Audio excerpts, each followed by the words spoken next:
ইরানে চলছে তীব্র গণবিক্ষোভ। দেশটির সর্বোচ্চ নেতা আয়াতুল্লাহ আলী খামেনি এই আন্দোলনের বিরুদ্ধে কঠোর অবস্থান নিয়েছেন। খামেনি এই অস্থিরতাকে দেশীয় অসন্তোষের পরিবর্তে বিদেশি শত্রুদের ষড়যন্ত্র হিসেবে দেখছেন এবং বিক্ষোভকারীদের মার্কিন মদতপুষ্ট ভাড়াটে সৈন্য হিসেবে অভিহিত করে দমনের হুমকি দিয়েছেন।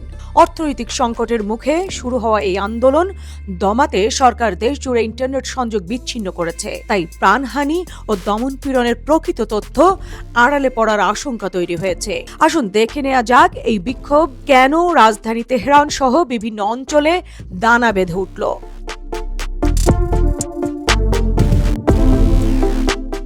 ইরানি মুদ্রা রিয়ালের দাম পড়ে যাওয়া এই বিক্ষোভের তাৎক্ষণিক কারণ হিসেবে কাজ করেছে।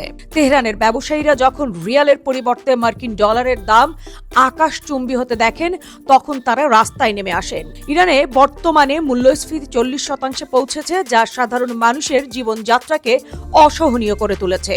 পারমাণবিক কর্মসূচির কারণে আরোপিত আন্তর্জাতিক নিষেধাজ্ঞা দেশটির অর্থনীতিকে পঙ্গু করে দিয়েছে, যা সরকারি অব্যবস্থাপনা এবং দুর্নীতির কারণে আরও ঘনীভূত হয়েছে। মার্কিন ট্রেজারি সেক্রেটারি স্কট বেসেন্ট বলেন, ইরানের অর্থনীতি বর্তমানে এক চরম সংকটে রয়েছে।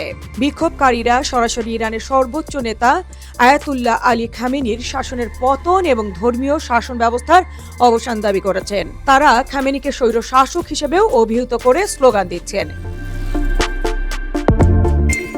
বিক্ষোভের একটা বড় অংশ নির্বাসিত যুবরাজ রেজা পাহলভির সমর্থন করছেন।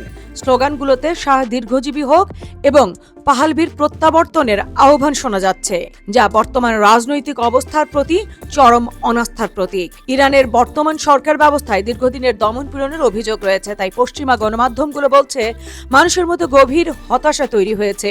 বিক্ষোভকারীরা মনে করছেন তাদের স্বপ্নগুলো বর্তমান শাসন ব্যবস্থা চুরি করে নিয়েছে এবং তারা এখন এমন এক যুদ্ধের ময়দানে হাজির হয়েছেন যেখান থেকে তাদের আর হারানোর কিছুই নেই।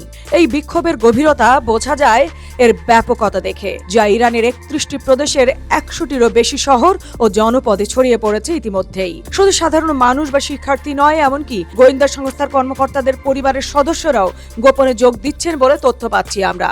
কুর্দি ও লোর জাতিগত সংখ্যালঘু সম্প্রদায়গুলো এই আন্দোলনে সক্রিয়ভাবে যোগ দিয়েছে এবং সাধারণ ধর্মঘট ডাক দিয়েছে। বর্তমানে ইরানে চলমান আন্দোলনে রেজা পাহলভি প্রভাবশালী হয়ে উঠেছেন। তাকে ঘিরে বিক্ষোভকারীদের মধ্যে এক নতুন ধরনের উদ্দীপনা তৈরি হয়েছে। রাজনৈতিক বিশেষজ্ঞদের মতে পাহলভির আহ্বান ও আন্দোলনের মোড় ঘুরিয়ে দিয়েছে। Washington institute for near east পলিসির একজন সিনিয়র ফেলো হলি ডেগ্রেইসের মতে, ইরানিরা তার ডাককে অত্যন্ত গুরুত্বপূর্ণ সহকারে নিয়েছে এবং ইসলামী প্রজাতন্ত্রকে ক্ষমতা থেকে সরানোর টার্গেট নিয়েই রাজপথে নেমেছে।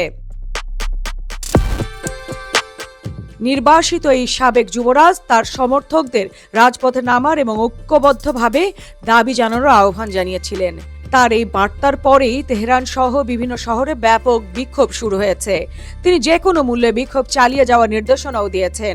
ইরানের প্রধান শহরগুলোতে বিক্ষোভকারীরা সরাসরি তার নাম ধরে স্লোগান দিচ্ছে।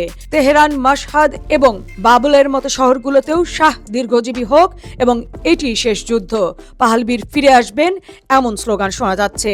এটি প্রমাণ করে যে আন্দোলনের একটি বড় অংশ তাকে বর্তমান শাসনের বিকল্প হিসেবে দেখছেন। পাহলভি সামাজিক যোগাযোগ মাধ্যমে বিক্ষোভকারীদের সাহসী দেশপ্রেমিক বলেছেন এবং এই গণজাগরণকে বিশ্বাসীদের সামনে তুলে ধরার চেষ্টা চালিয়ে যাচ্ছেন। তিনি মার্কিন প্রেসিডেন্ট ডোনাল্ড ট্রাম্পকে ধন্যবাদ জানিয়েছেন এবং ইউরোপীয় নেতাদের ইরান সরকারের বিরুদ্ধে কঠোর পদক্ষেপ নেওয়ার আহ্বানও জানিয়েছেন। রাজপথে পাহলভির ব্যাপক প্রভাব রয়েছে, কিন্তু রাজনৈতিকভাবে কিছু চ্যালেঞ্জও আছে। যেমন খামেনির পতন হলে তার জায়গায় সম্ভাব্য কাউকে এখনই সমর্থন দিতে তৈরি মার্কিন প্রেসিডেন্ট। তাছাড়া ট্রাম্প পাহলভির সাথে সরাসরি দেখা করতেও কিন্তু এখন পর্যন্ত রাজি হননি। রেজা পাহলভি এখন ইরানের এই আন্দোলনের একটি কেন্দ্রীয় শক্তি হয়ে উঠেছেন, যার ভূমিকা অনেকটা একটি বাতিঘরের মতো, যা বর্তমান শাসনের প্রতি ক্ষুব্ধ ইরানিদের একটি নির্দিষ্ট রাজনৈতিক দলের লক্ষ্যের দিকে পথ দেখাচ্ছে। রেজা পাহলভি এখন ইরানের এই আন্দোলনে একটি কেন্দ্রীয় শক্তি হয়ে উঠেছেন। তার ভূমিকা অনেকটা একটি বাতিঘরের মতো, যা বর্তমান শাসনের প্রতি ক্ষুব্ধ ইরানিদের একটি নির্দিষ্ট রাজনৈতিক লক্ষ্যের দিকে পথ দেখাচ্ছে। কিন্তু বিশ্ব শক্তি, বিশেষ করে পশ্চিমা শক্তিগুলোর সমর্থন না পেলে ক্ষয় হয়ে যাওয়া ইরানের অর্থনীতিকে পাহলভি বাঁচাতে পারবেন কিনা সেটা কিন্তু একটি বড় প্রশ্ন। পাহলভি সেই চেষ্টা অবশ্য চালিয়ে যাচ্ছেন।